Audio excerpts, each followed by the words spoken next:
আসসালামু আলাইকুম। আমি মোহাম্মদ আল আমিন। আপনাদের জন্য নিয়ে এসেছি আজকে এক্সেলের মাধ্যমে কিভাবে এএফএস তৈরি করা যায়। তাই দেরি না করে শুরু করা যাক।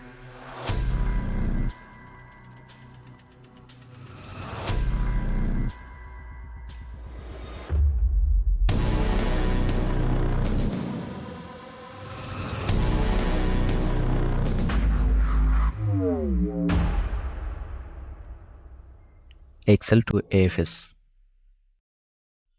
এক্সেলটি বানাতে আমাদের মূলত দুইটি জিনিস প্রয়োজন, সেটি হচ্ছে প্রতি মাসের আয় ব্যয়ের হিসাব এবং ব্যাংক স্টেটমেন্ট। ব্যাংক স্টেটমেন্টের প্রারম্ভিক স্থিতি এবং সমাপনী, ক্যাশ বইয়ের রাজস্ব, জন্ম নিবন্ধন, এলজিএসপি 1% এবং উন্নয়ন সহায়তা, ইউনিয়ন উন্নয়ন সহায়তা তহবিল থেকে যেই প্রারম্ভিক রয়েছে সেই প্রারম্ভিকটা তুলে নেব।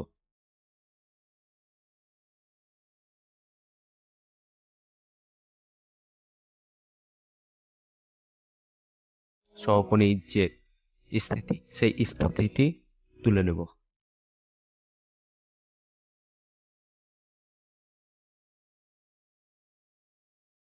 তাহলে আমার সব প্রারম্ভিক এবং সমাপনী হয়ে গেল। তারপরে আসবো আর কোথা থেকে আয় আসছে, আয় এবং ব্যয়ের হিসেবটা দিব। জন্ম নিবন্ধন থেকে আমার 3 মাসের আয় এইটুকু। তারপরে আমার অন্য অন্য টিআর কাবিখা এগুলো আসে নাই, সেহেতু দিলাম না। এবং ভিডাব্লিউ বি রয়েছে আমার, আমার 3 মাসে 390টি কার্ড, সেহেতু সেই হিসেবে আমি বসাই দিলাম। আপনার ম্যানুয়ালি হিসাব করতে পারেন। ভিডাব্লিউবি বসাই দিলাম। যদি এডিপির বরাদ্দ থাকে এই 3 মাসের মধ্যে, তাহলে এডিপির জায়গায় এডিপি বসাই দিব। 40 দিন আমাদের মাত্র শেষ হয়েছে, এই জন্য এই মাসের মধ্যে পড়ছে না, এই 3 মাসের ত্রৈমাসিকের মধ্যে পড়ছে না। তাই যদি থাকে তাহলে 40 দিনও বসায় দিলেন।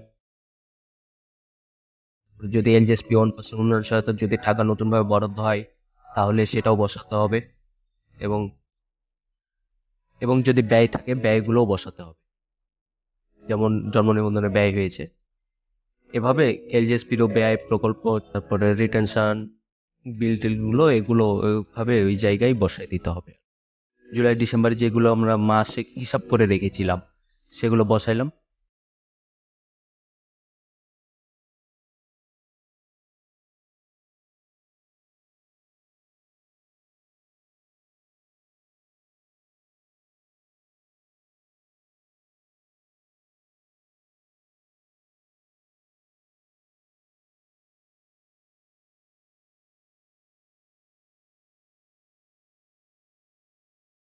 খাত অনুযায়ী বসাই দিলাম। দোকান ভাড়ার জায়গায় গৃহকর জায়গায়, অগৃহকর অগৃহ জায়গায়, ট্রেড লাইসেন্সের জায়গায় অরিশান।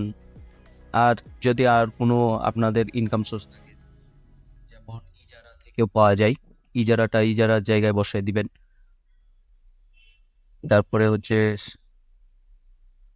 ফেরিঘাট থেকেও পাওয়া যায়, হাট বাজার থেকে পাওয়া যায়, এগুলো বসায় দিলেন। তারপরে চলে যাব ব্যয়ের জায়গায়।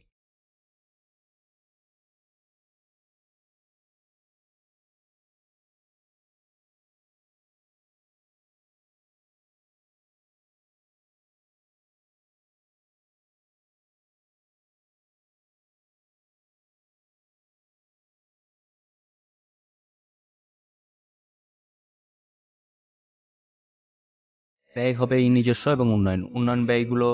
তো সরাসরি আপনারা যেগুলো আয় হয়েছে, যদি ব্যয় হয়ে থাকে ক্যাশ বই অনুযায়ী দেখবেন, সেহেতু ক্যাশ বই অনুযায়ী এই 3 মাসের মধ্যে যতগুলো ব্যয় আছে সেই ব্যয়গুলো বসায় দিবেন। আমার এখানে রাজস্ব ব্যয়গুলো যেগুলো আছে সেগুলো বসানোর চেষ্টা করছি। স্টেশনারি, ফটোকপি, অনুদান, আপ্যায়ন, বিবিধ, আদায় কমিশন, এগুলো ধাপে ধাপে আমি বসায় দেবো নিজস্ব নিজস্ব কলামে। তবে সব থেকে জরুরি হচ্ছে যে আপনার মাসওয়ারি যে হিসেবটা, আয় ব্যয়ের হিসেব, সেটি করে নেওয়া, সেটি করতেই হবে। সেটি করা থাকলে আপনার এই এএফএস এ সংখ্যাগুলো দিতে বা অ্যামাউন্টগুলো দিতে বেগ পেতে হবে না।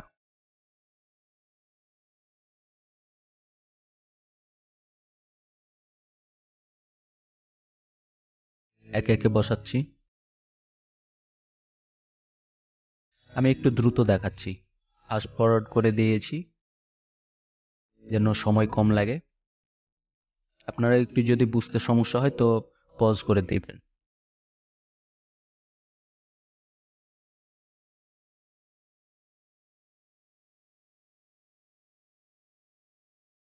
ব্যাংক চার্জগুলোও কিন্তু নির্দিষ্ট জায়গায় কিন্তু দিবেন। আমি ধাপে ধাপে একে একে করছি যেন কোনোটাও না ছুটে যায়।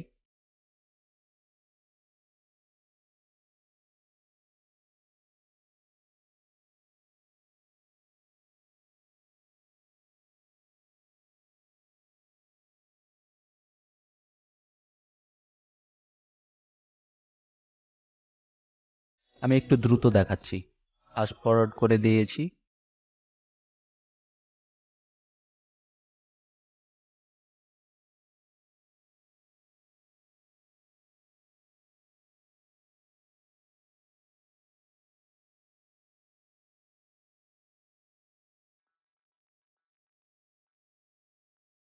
তবে রক্ষণাবেক্ষণের এই জায়গাটি একটু লক্ষ্য করবেন।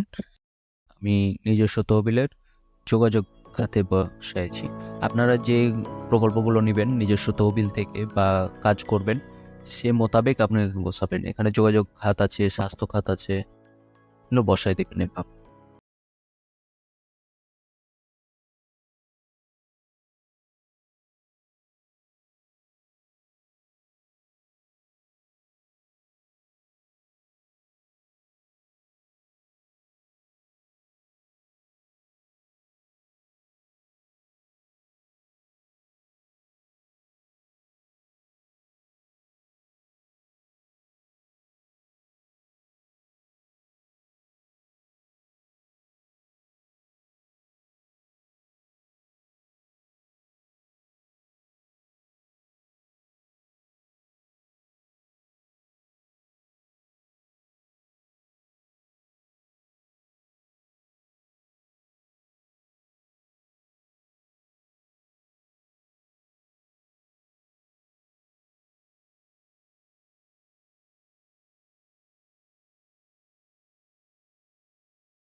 এখন আমরা দেখতে পাচ্ছি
যদি বুঝতে কোনো সমস্যা হয় তাহলে অবশ্যই জানাবেন, আর যদি আমার ভুল হয়ে থাকে তাহলে অবশ্যই ক্ষমা করে দেবেন। ধন্যবাদ।